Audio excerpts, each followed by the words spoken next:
Mozart found himself in a very dire position when he was about to work on this piece, and he had no money.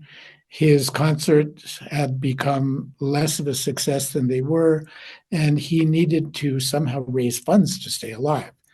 He had two string quintets, but in that era, people would publish sets of three pieces, and they would sell them as subscriptions and get money from the subscription to eat, basically.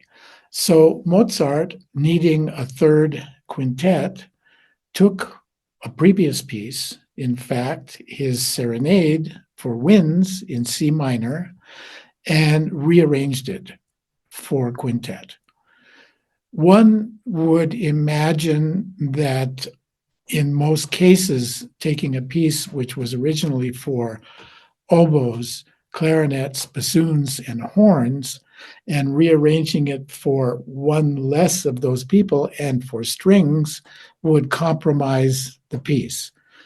In this case, however, as magnificent as Mozart was in writing for winds, and as characteristic his wind writing is, he also was the master of the string quintet. And what really comes across with this piece, which is most important, is the substance of the piece. And I would venture to say that this particular piece is so full of substance and so deep and profound that you could play it on the piano and it would have an equal impact. This is some of the most powerful music ever written.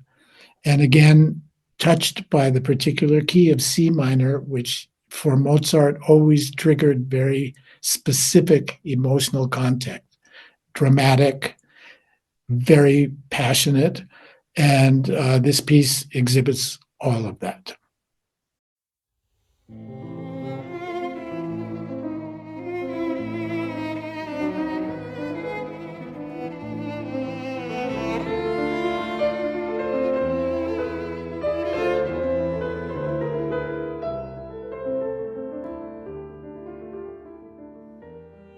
Schumann had a very strange relationship with the violin.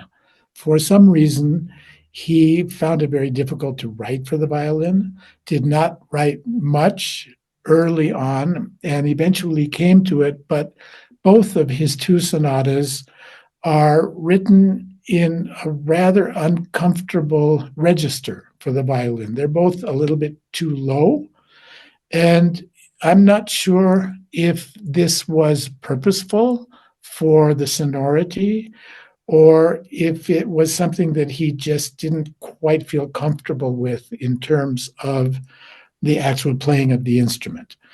But in fact, the low register in this piece lends itself particularly to the first movement, which is one of the more impassioned and constant outcries of any piece I know of.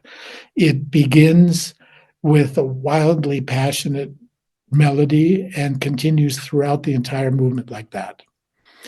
As a kind of contrast and relief, the slow movement is very sparse. It's charming. It's light, not demanding emotionally at all. And as a closer, the last movement is a kind of moto perpetuo, a kind of constant toccata-like piece for both instruments, very difficult, very fast, and flourishing at the end.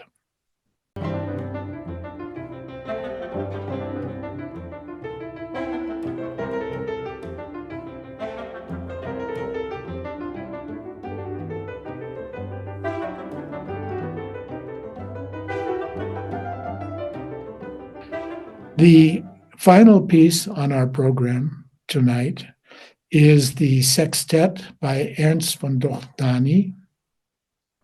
Dohnányi was a huge, powerful person in the cultural life in Hungary.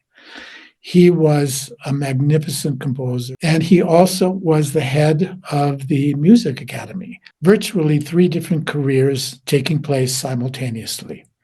And inevitably, this wore him out, and he withdrew for a period, and in a space of 5 years, didn't write anything other than this piece, this sextet. It took him that long. And the sextet is quite unusual in the instrumentation and the reasoning for the instrumentation and its presentation. So we have almost something like a mini orchestra. We have winds, a clarinet and a horn. We have a string section, and we have a piano. And the way Dohnányi uses them, he creates a massive kind of sound, which is truly orchestral. This is like a mini orchestra, and this is like a mini symphony, exploiting all the possibilities of each of the instruments, of each of them as sections, and of all of them together as a tutti.